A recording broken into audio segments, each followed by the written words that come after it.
Hi, this is April. Welcome back to my channel.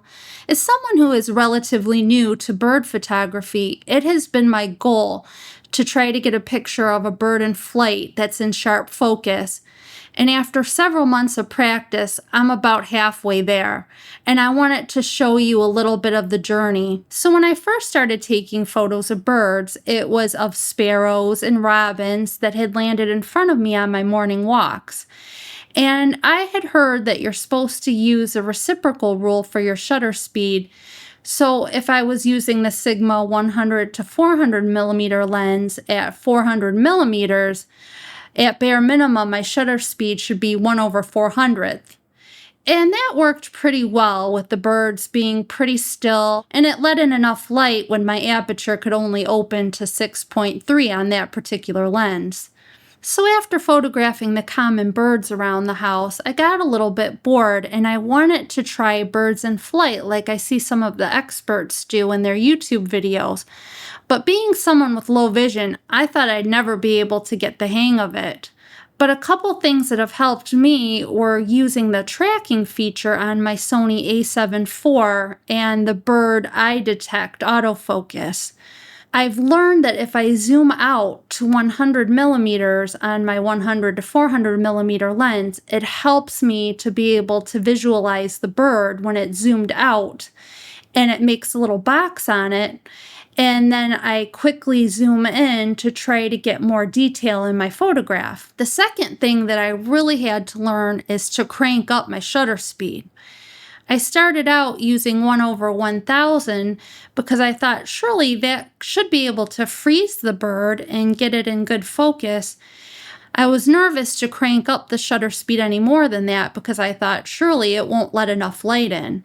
But once I joined a photo group online called Stunning Digital Photography by Tony and Chelsea Northrup, I discovered that so many of the beautiful pictures of birds in flight that were in really crisp focus had a shutter speed of 1/2500th at minimum. So I learned by their example not to be afraid to really crank up the shutter speed.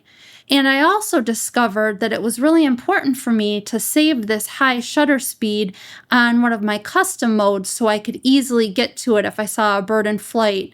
Because often I don't really want to use 1/2500th on my nature walk when so many of the birds and animals are more slow moving. Last weekend, we headed over to Belle Isle in Detroit, Michigan, and I was hoping to get in some practice with my bird in flight technique on seagulls, which are plentiful there. I know they're not always the greatest subject, but I love them. What I wasn't expecting to see is this little bird that was flitting around between the flowers in the Udolph Garden. When I looked him up on the Merlin app, it says it's an eastern kingbird, and I had never seen this bird before, and it really did make a charming subject for my bird in flight practice.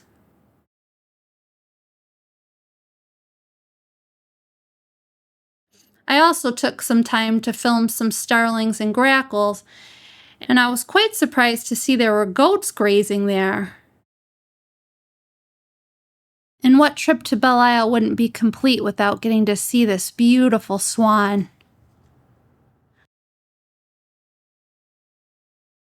And of course, no trip would be complete without getting some photographs of seagulls. What I've learned from this whole experience is to keep practicing even on the more common birds around you, and don't be afraid to learn from other photographers.